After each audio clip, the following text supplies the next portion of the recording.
2030. Saudi Arabia, the point of investment fund, It's a there's big a lot of vision. excitement This around transformational NEOM specifically. change. Every aspect of the kingdom, economic, social, cultural, religious. The 2030. This is the 2030. Yalla. This is the 2030, episode 32. Dr. Hanaa Almoaibed, what is up? How are you? I'm good. Not much is up. I was in Brussels for like 24 hours. I just got back. That counts as something being up. That's not something that everybody does every day. What were you doing in Brussels? Yeah. I was at a think tank event for the Gulf Research Center, but I took the train there, which was pretty cool. It was a 2-hour train ride from London St. Pancras Station to Brussels, and then like super convenient. Got so much work done on the train. It was awesome. That's awesome. It was the Channel, right? You took the Channel under the yeah. Yeah. You go, there's a stop in Lille in France, and then you go on to Brussels. That is awesome. Well, congrats on your one day. Was it a one-day trip, or were you like there and out? Like what happened? You were like for a full day? I slept there. Okay. I went the night before, and then we had a full day kind of workshop, and then came back right when it was done. Nice. You didn't do the home same before day. bedtime. Yeah, you didn't do the same day trip to New York like I did, which was a huge mistake. To take it like things are crazy. I have a very busy schedule, but I still like to be a little bit reasonable because I don't want to get sick is my main thing. And I feel like if I don't get enough sleep and I don't get enough exercise, then I end up getting sick. I am low on sleep and exercise, and I just got sick. So that is probably why.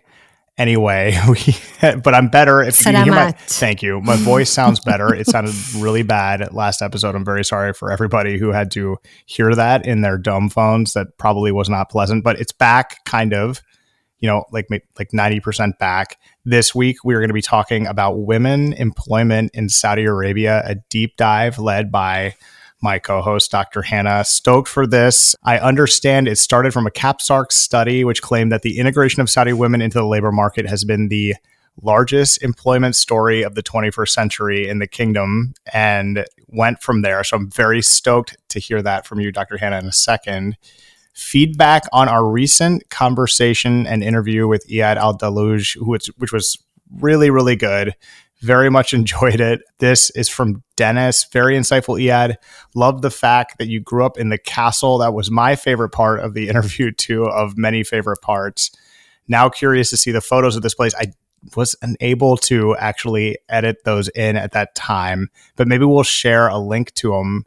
But I think that is really, really wild. And I did look the castle up online, which when I think castle, I'm thinking like moat and drawbridge and the kind of traditional European architecture for it. But it's really neat to see this castle that Iyad grew up in. An incredible story that he has. This is from Tarek. Loved hearing about penny software and the growing startup scene in Saudi Arabia. It's exciting to see how the 2030 is shaping the future. Are we future shapers here? I think we are. I think I think that we are as well. However, I believe he's referring to like the vision. Oh, yeah. But he used our 2030 instead of 2030. True. But I'm taking that as the ultimate compliment that one can receive. We are shaping the future. We sure are. Look at us. And we will get to shout outs later as well and news after the deep dive, a full on episode here. There was one other piece of feedback that I wanted to share just because I recognize the person that it's from. So it's from Hamad Ibrahim, and he says, 2 friends I deeply admire together in the same conversation. What are the odds? This is definitely a must listen masterpiece. Added to my list. And Muhammad was an intern with Rawabi Holding when I was a CSR manager there. So I get excited when I see, kind of people who are just at the beginning of their careers that are now doing incredible things and commenting on my LinkedIn posts. That is incredible. Well, imagine his feeling of seeing you and then Iyad and the same thing. He's like, wait, what? What is happening? Who is shaping the future we're living in? It's the 2030, but that is a cool comment. And yeah, very awesome. We have a lot actually here we're not going to get to, so we can get to your deep dive. But if you haven't subscribed, please do it wherever you're listening to this or following us. It does help a lot and help us shape the future, as it were. Dr. Hanaa, if you're ready, let's do a deep dive. Let's get to the deep dive.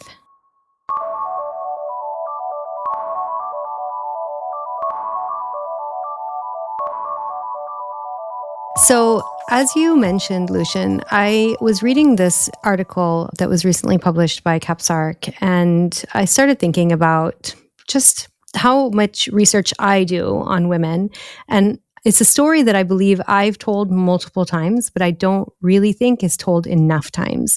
And I do think there's just so much going on with what's happening with women. And people will talk a lot about some of the stats, but I thought it would be a really good opportunity today to talk a little bit more about kind of the labor transformation. So the labor market transformation, it's really significantly advanced opportunities for women to work and pursue careers in various fields and sectors throughout the kingdom. The transformation has outpaced most other countries who have embarked on similar journeys to increase women's participation. And Saudi Arabia's targets for female labor force participation have been significantly surpassed. The target to raise female labor force participation from 22% to 30% by 2030 has been successfully met 8 years in advance of the target date. The past few years have seen significant transformational gender reform in legislation, policies, and practices that have removed constraints on women's entry into the labor market. Anyone writing or reporting on this talks about the speed and magnitude of change and how it has not really been observed in any other context. So part of these efforts have included concerted efforts at upskilling, training, and enabling lifelong learning for Saudi women, the implementation of nationwide policies, extensive training programs. They've been complemented by other reforms specifically aimed at advancing the inclusion of women in all sorts of different education and training, including technical vocational education and training, which is, the area that I like to study the most. It's no surprise, though, that these targets were met early. Saudi women are well educated. They account for almost 50% of higher education students and nearly 52% of teachers, lecturers, and professors at the Ministry of Education. And the General Authority of Statistics reported that female graduates were listed across all disciplines in higher education. Business management, and law had the highest numbers of female graduates, according to GA-Stat report, followed by the arts and humanities. So women are now working across many sectors that were male-dominated in the past, like in construction, engineering, manufacturing, retail and hospitality, and more. And this isn't to say that there were no women working in those sectors before, but they were by far the minority. However, government efforts to empower Saudi women in the labor market have led to a decrease in female unemployment rates. And by the fourth quarter of 2022, the unemployment rate among Saudi women dropped to 15.4%. The employment rate for women rose to 30.4% in the fourth quarter of 2022, up from 27.6% in the fourth quarter of 2021, while the labor force participation rate increased to 36% in the fourth quarter of 2021. And it's still hovering around there. So Saudi women's participation in freelancing has increased significantly. In 2021, the number of freelancing licenses issued to women reached 961,189, marking the highest number compared to previous years. Their participation in sales rose from 7% of the total workforce in 2014 to 47.2% in 2019. And as of 2023, women represented 40% of the hotel and restaurant sector workforce. 35% of women work in the tech sector as well.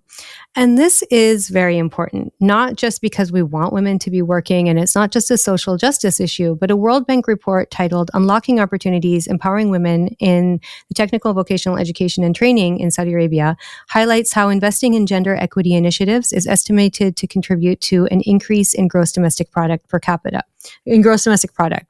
So in the EU, up to 9.6% of per capita GDP is attributed to that, or will be attributed to that by 2050. And it amounts to as much as, okay, I'm going into euro now because I haven't done the conversions, but 3.15 trillion euro.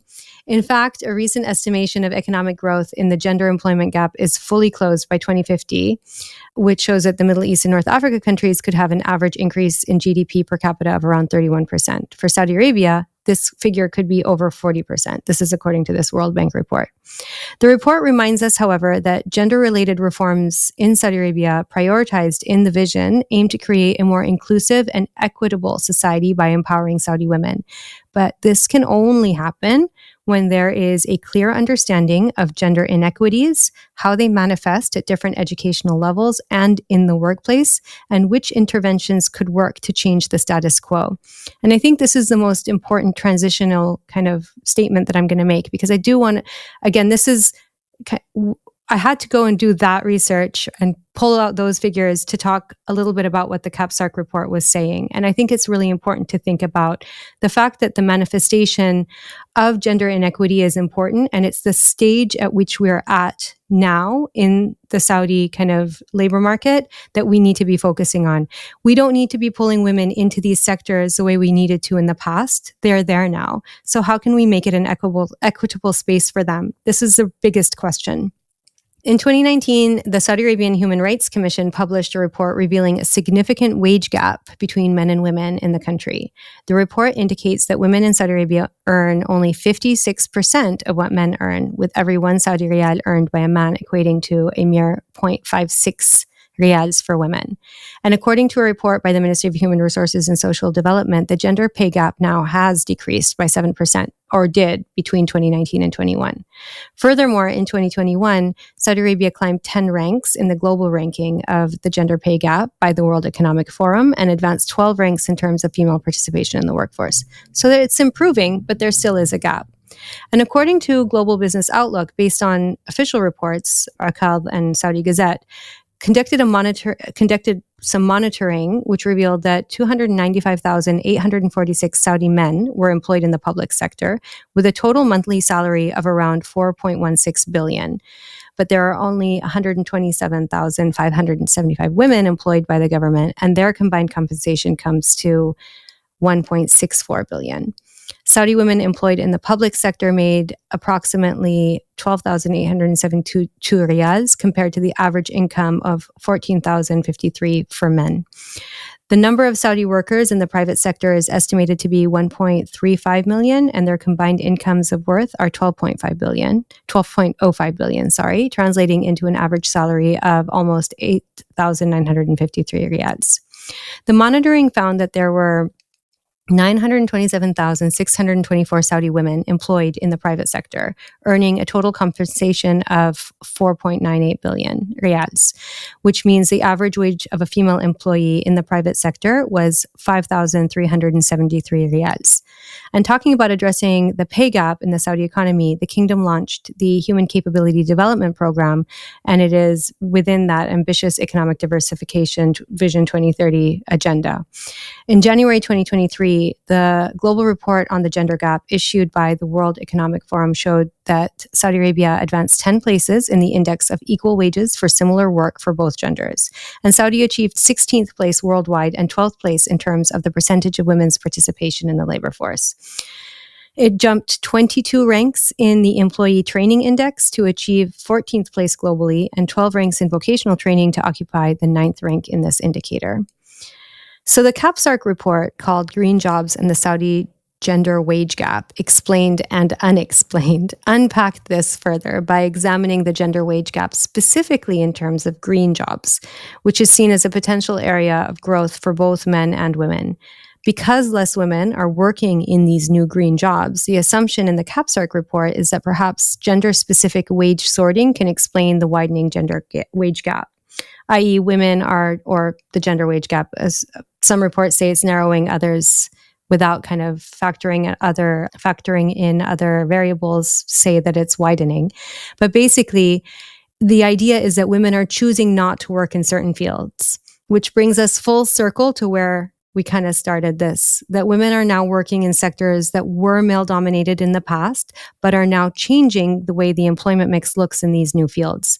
However, incorporating women into these fields for the first time means that they're not necessarily going to have the same level of experience or the same network within these sectors. So the level of expertise of women, despite their education, may not be as high as that of the men that have been working in these sectors for a longer amount of time. Other factors will indeed be at play here, of course, related to the networks that they have, the opportunities that are presented to them, the quality of mentorship that they might have both within the workplace and at home, and the support networks that they have within the community and at home, amongst many other social factors and pressures that we don't really have time to get into today, but are really important when thinking about women and the transformation of the labor market through their integration into it. So this is just kind of what I wanted to lay out today, just really kind of talk about some of the key stats, where some of these big challenges are specifically when we're thinking about the gender wage gap. Because the labor law does guarantee men and women equal pay, it's not always playing out that way. And there are a lot of factors and some really interesting theories that are being thrown around by different entities as to why that's happening. Yeah, I mean, that's so interesting because, as we said in the intro and as you perfectly laid out there, there's sort of like this is happening right now. And it's a very recent development if you measure recency in a few years. So you're having women enter the workforce. They are doing so by law with the approbation of the law, basically saying that this is our goal and then this is legally what we say is fair. So you have that happening now and it's happening and it's in progress, I guess you would say. And then as that develops and as that progresses, you are seeing some of the challenges that happen as a result of that. First of all, the opportunity is amazing. I mean, you have one director at Oliver Wyman in a recent article saying that the economy could receive a boost of about $40 billion if they keep bringing in women to the workforce at this same clip by 2032. And then you have challenges like, okay, women are entering the workforce and where are they going? Where are they being, what jobs are they going into? What jobs are they not going into? And then you have the sort of second level challenges, which will now bear their heads and people will have to address things like when women enter the workforce but leave, are they re-entering the workforce? They leave the workforce because they're having a family. And there's a recent PwC study on this exact sort of phenomenon where women leave for to start a family, but they were working in the first place, something that was not really happening before, and at least in the same, anywhere close to the same volume. And so you have women leaving to start a family. Are they coming back? The PwC study says that many women in Saudi Arabia tend to leave their jobs when they start a family. However, as women become increasingly integrated into the Saudi workforce, the presence of women returners, which is the title you would give to somebody who would leave for maternity leave, will also become more common. Unfortunately, many women returners face challenges in their transition back to professional life, which can leave them feeling discouraged and some leaving the workforce altogether. So that's like a example of a specific kind of knock-on challenge that will happen as women are entering the workforce. And there's actually in that study, there's a lot of really interesting data. Women in Saudi Arabia are more likely to take career breaks, but are compared to their MENA counterparts, Gulf region, but they are slightly less likely to return to work than their MENA counterparts. So in Saudi Arabia, more than half, 55% of women surveyed have taken career breaks, higher than the 44% of their peers in the MENA region. However, women in the kingdom are also less likely to return to work. So the study kind of lays out a couple findings and reasons for this, but the number one is caregiving responsibilities. And then, so that's a way that this sort of opportunity and this phenomenon, I guess you could say, because it is a huge change in Saudi society and the workforce, is then having knock-on effects on other, areas like caregiving and developing a caregiving, ecosystem in Saudi Arabia so that you can get these productive women back to work if they want to go and, contribute to the development of the economy and society. It's just a really fascinating topic. And the reason that at least I'm very excited about this is because I can literally see it with my own eyes happening. It's something that is shocking in a positive way when you're in Saudi Arabia and you're, going to places that wouldn't normally be, filled with women working and you wouldn't normally be interfacing with women in the workforce. To see women and then to hear from male colleagues sort of as a sidebar, and they're saying, the women that have started working with us are the most productive, they're the most driven, they're the most competent that we have. And they're not saying that in any other way than to just be honest with me and say, hey, like, this is a really, really good thing that we're experiencing right now. How do we grow this? How do we make it better? How can we deal with these challenges that are connected to this, like caregiving and, all the things you discussed? I mean, placing women where they want to be working, not forcing the issue in other areas, but, also not discouraging anything. So it's an issue that is of tremendous importance to the Saudi economy, Vision 2030. And it's so cool, really. I mean, truly cool to see it like in action. Like with many other things with Vision 2030, you can see it. So I just thought this was a great deep dive, Dr. Hanaa. And I know this is your field of expertise. So I love this because I'm just like, wow, I'm literally listening to the pro on this. So very well done. I just think that's really important. So I just need to say that I picked a small thread and I talked about this because I could talk about this. And I do actually have an entire series in a different podcast. Nusif podcast, check it out. It's in Arabic, but yes. Yes, Nusif Voices, exactly. And I talked to different people thinking about the challenges that women face in integrating into the workplace. But so yeah, there's a lot more to be said. And, stay tuned for more deep dives on this topic where we can take some of the other threads and unpack them a little bit more. But I just think it's really important. Like, as you were mentioning, you're witnessing this happen, right? You see it before your eyes. And I've experienced it myself. So, I grew up in Saudi, the 80s and 90s, and there were no women working really outside of Aramco and the healthcare sector, and then obviously in female-only spaces. And that's changed over my life. You've started to see more spaces open up, but it used to be a really different, even when women were working, they were working in offices that were women only, and they had their own separate entrance, and nobody would see them. And there were, it was a very, very different space, other than, again, Aramco. And then you had a little bit more happening in the banking sector. But again, you had branches that were separate. You maybe had a little bit more mixing in the corporate banking sector. But at this point in time, workspaces are open, they're mixed. And so the challenge that's happening there is for people who are quite conservative that don't like that, there aren't necessarily spaces where women can go and work that are female only, where they can get kind of an opportunity to grow within their careers. So I think that there's going to be a lot of these cultural pushbacks no matter what, and there's going to be an ebb and flow. And no matter what, you're going to still see a push forward because it's necessary for the GDP of the country to grow. And it's necessary for the livelihoods of the women and for families in general. So, you want the 50% of your population to be working if they want to. And if they need to, you need to create spaces that are, spaces that they'd like to be working in, and choices that they're making shouldn't be scrutinized, I think, by a lot of people. I think that you need to just kind of adapt because the change has been so rapid. It's necessary to give it time. Yeah. And I think the point that some outside of Saudi Arabia don't understand or appreciate is that this is a little bit like a volcano, because in the years leading up to these new changes, the vision, the new rules, all of this, it's not like women were just sitting around doing nothing. Many of the competent women were getting their, going to college, then going to grad school, then getting a PhD, some of them getting another PhD because they weren't really finding the opportunities and the openness of the workforce to enter.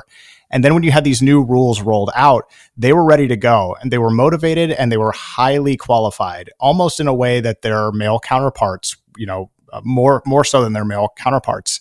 So what's happening is not just women are entering the workforce, there's a new rule, and so there's a long period where there is needed training and you need to get women caught up in education. No, that was already underway. And so the women entered the workforce, I'm speaking, of course, in a very general sense, like a roaring tiger. They were ready to go. And when they wanted to enter the workforce and they found the jobs that they liked doing, they have been rising quickly in those workforces because they are the most competent people. And that's what the goal is, right? You want competency, male or female, to rise above others. That's how you get not just great companies, but a great economy. And so I often find myself sort of explaining that to people, saying, it's not like there was this sort of, it's okay, now women are allowed to work, but what are they going to do? It's like, no, you unleashed this level of talent into the economy. So it's honestly not really even surprising to see what has happened, in the last 3, 4, 5 years. It's encouraging, of course, but then as we talked about, there's now this sort of next level, things you need to manage as a government, as a company, all of that stuff you're starting to kind of look at. And it explains to people outside looking in, like, this is something that's been waiting to happen and brewing underneath the surface. And when it happened, that's why the impact is so big. No, and I think it's a really important point to make. You're right. I think that there was this assumption that because women were not visible in public places, they weren't doing anything, right? But no, that's definitely not the case. And I think that, again, the women who are not necessarily ready to be in a mixed work environment, but are highly qualified, are finding workarounds, and there are many. Again, we talked about the freelancing, and there are a lot of opportunities to do that now with the changing labor market structure and with the changing policies from the Ministry of Human Resources and Social Development. There's an opportunity to be a freelancer or to work from home, and all of that is recognized within the labor law today, which wasn't necessarily there in the past. So there's been a level of sophistication that's been added to the labor law that's enabling all sorts of different types of work, including remote and hybrid work, including then all of those policies that are supposed to support women that are related to childcare and transportation as well. But I do think that there is definitely the same challenges now that we're going to have to deal with that women around the world are dealing with.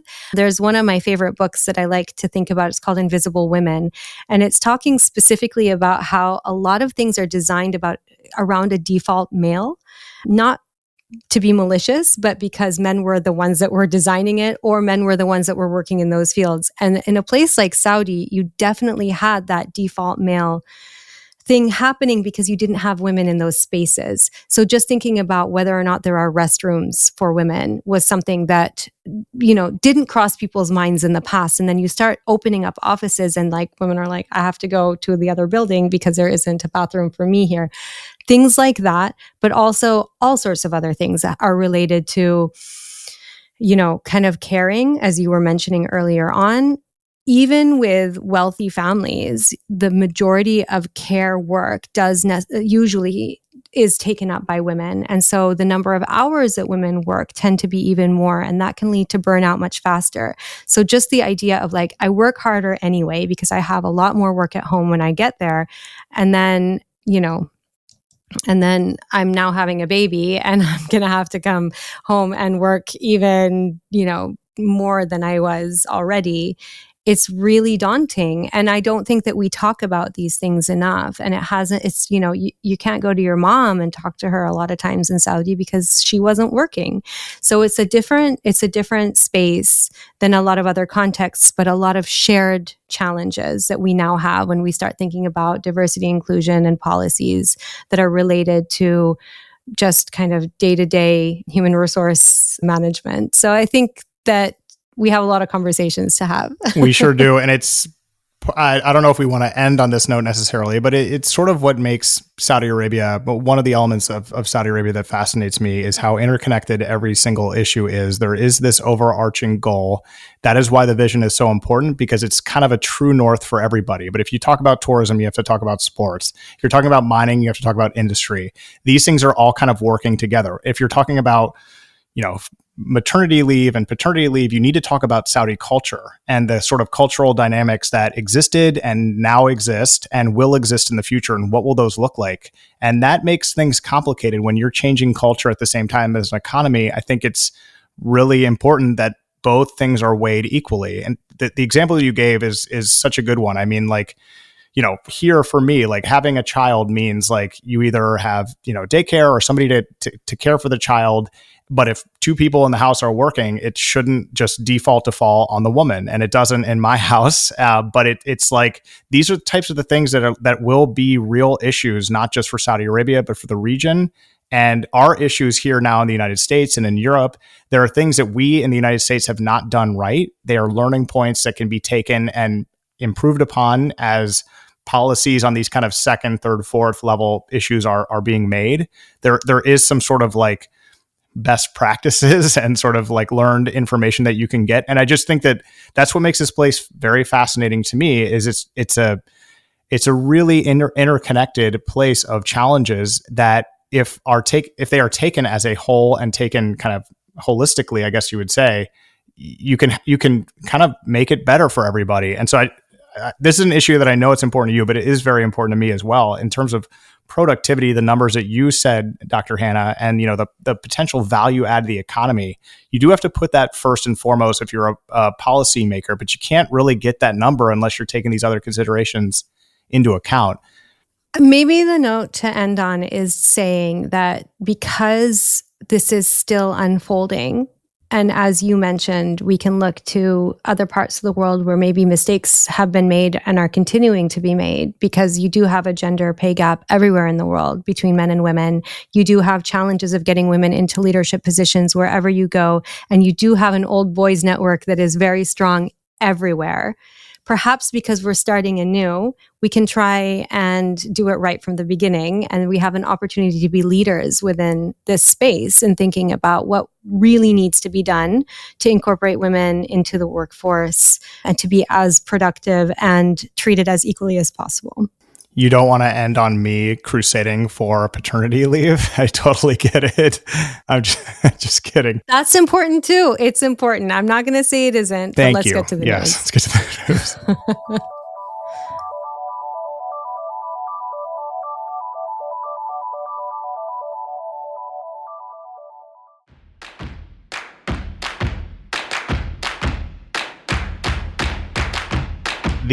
The Saudi stock market is struggling after a summer rally, with the Riyadh bourse enduring its worst fourth quarter start in years as regional tensions soar. The Tadawul All-Share Index, known as the TASI, slipped 3.7% in the first 4 trading days of October.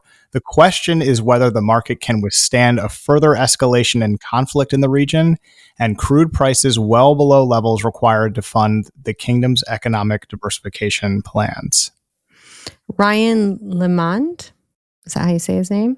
Chief Executive Officer of Neovision Wealth Management, was quoted in the article saying, investors are generally spooked by wars and geopolitical conflicts. Stock markets of countries that are at close proximity to the widening war, quote, could see outflows. But is this a buy opportunity? Abdulwahab Abed, acting chief executive officer of Sedco Capital, an $8.5 billion asset manager, says oil would need to stay for a while below $69 a barrel to present significant risks to the Saudi stock market. Yeah, and some investors such as Mohammed Al Suwaid, did I say that right? Chief executive of Razin Capital, see the sell-off as an opportunity, as they should. Quote, regional tensions always put temporary pressure on the market and provide us with good price discounts. There is that positive spin on it for sure. I think if I can just kind of add, I think, of course, you're seeing this regional pressure, right? You're seeing people being spooked, and you're seeing investors say, is this the old Middle East of risk, or is this the new Middle East of opportunity? Saudi Arabia, of course, seems pretty insulated from regional developments in terms of, business development, investment, but things could spiral. And so I think that's why you see this uptick in diplomacy in pretty much every direction to try to keep this to be, obviously both you and I really would love to see a ceasefire and tensions calmed. I'm speaking on your behalf, by the way. I hope you don't mind. But I think what you're seeing is you're seeing Saudi officials say, we don't want this to be a situation where capital is flying out. So it's a complicated situation in terms of that alone, let alone the larger picture. So very interesting story. We'll kind of be keeping our eye on it. So, just to speak for myself a little bit, I think I would be a lot more forceful in saying, I don't want just a ceasefire. I need this to stop. The genocide has been going on for far too long. And the, uncontrollable sprawl of this war needs to be reined in. And I really think there needs to be pressure from your country okay, I'll to do something I'll call about the White this. House. Yeah, no problem. But it's gotten out of hand. So I'm happy that we are thinking about it in terms of its economic impact and, places like Saudi, because obviously we need Saudi to be a rock in the middle of this in order to advocate for this as well. And I think that hopefully, improved geopolitical relations will lead to stronger performance on the stock market so we can help rebuild Palestine and Lebanon. Will Smith is set to give a talk on the opening day of sophomore edition of the Saudi Film Confex, taking place in Saudi Arabia's capital of Riyadh between October 9th and 12th. The event which will welcome the Oscar-winning actor as its guest of honor, will gather both local and international industry experts to discuss how to advance and strengthen the Saudi film industry.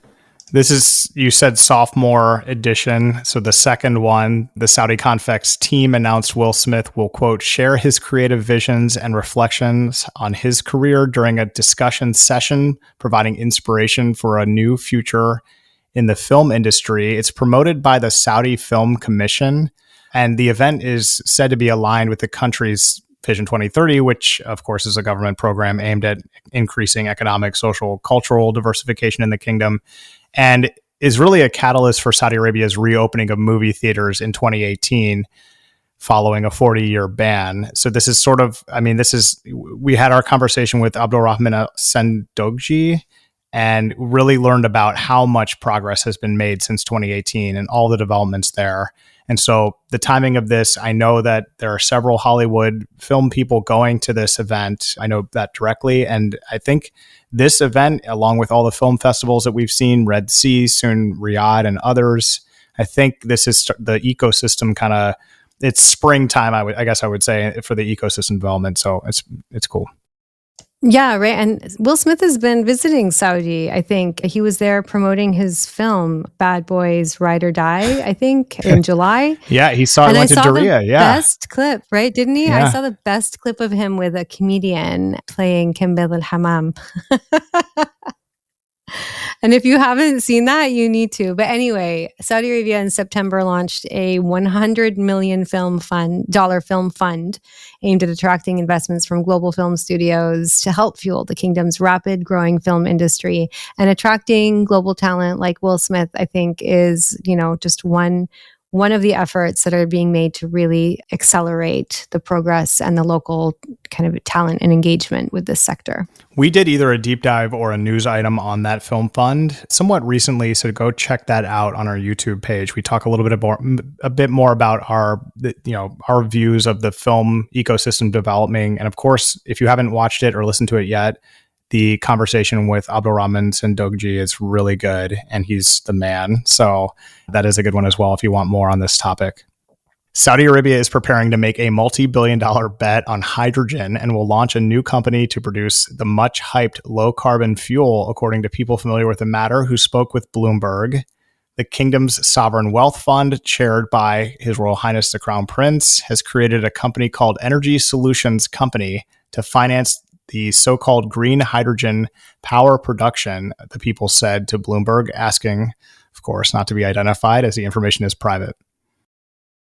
The PIF expects the firm to invest at least $10 billion, the people said, though the number could grow significantly in years to come depending on demand for hydrogen and its investment pipeline. Some investments will be made with state oil producer Saudi Aramco. The newly created company, which is expected to be helmed by former ThyssenKrupp Oud Chief Executive Officer Cord Landsman, could be formally announced as soon as this month, the people said. It would be controlled and funded by the Public Investment Fund, the PIF, the powerful sovereign investor driving many of Saudi Arabia's economic diversification efforts.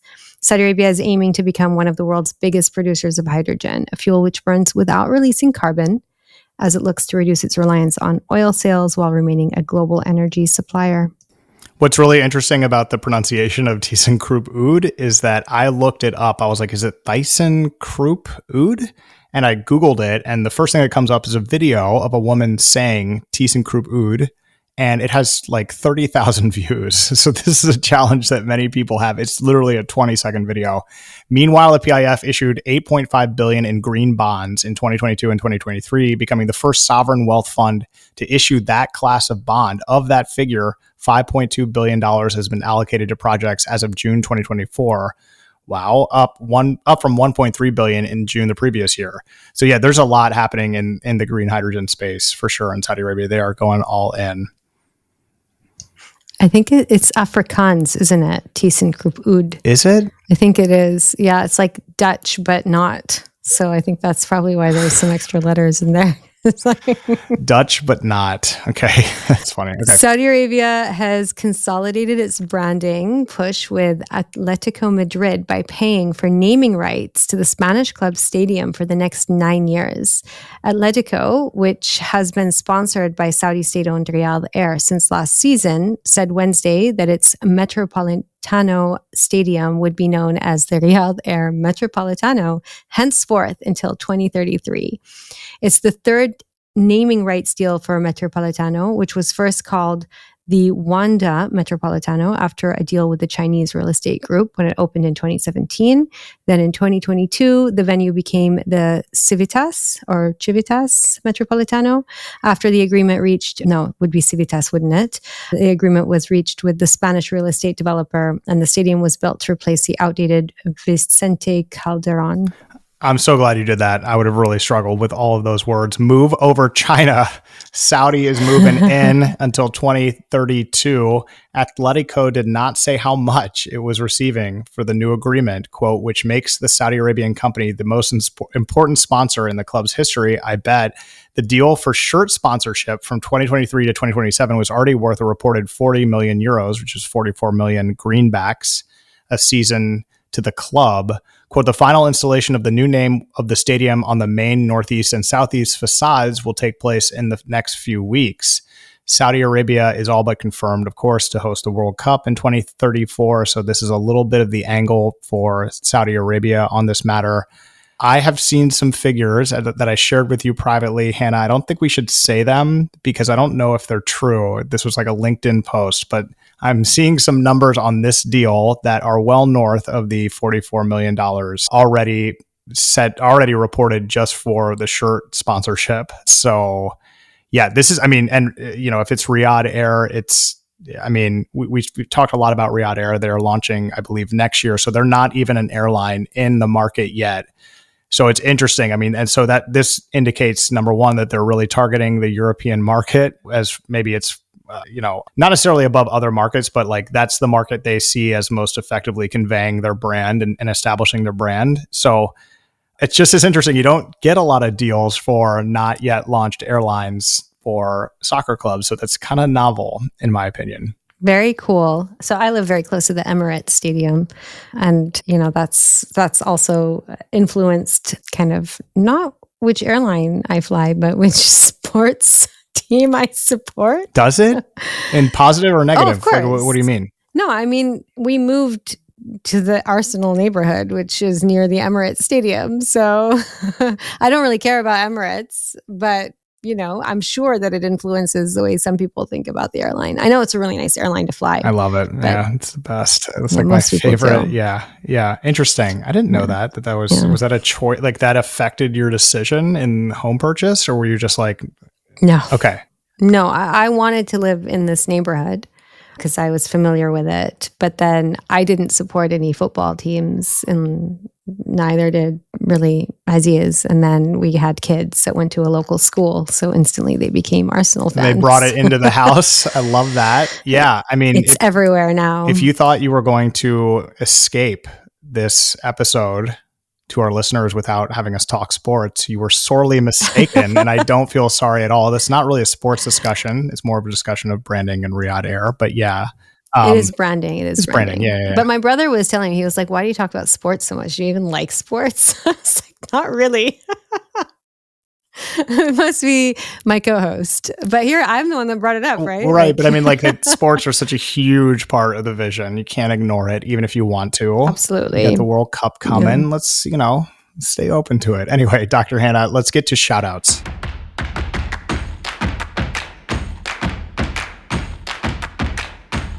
I think we're going to share a shout out this week. It's a very important one, and it's one that we kind of agree is deserving of the merging of two shout outs into one. And that is to His Royal Highness, custodian of the two holy mosques, King Salman, who mercifully has recovered after surgery, completing medical tests for a lung inflammation.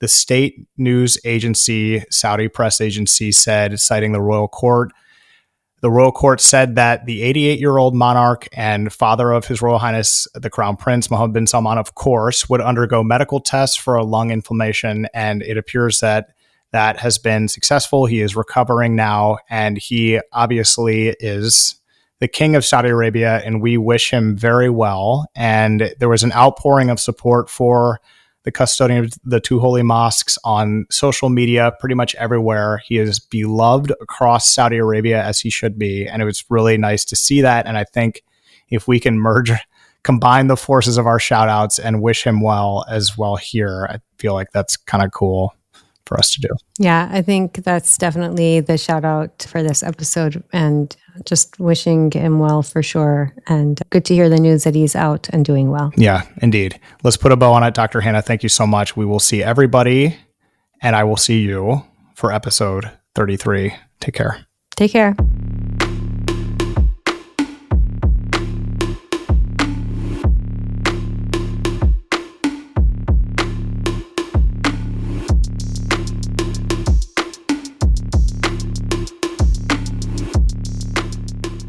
The 2030.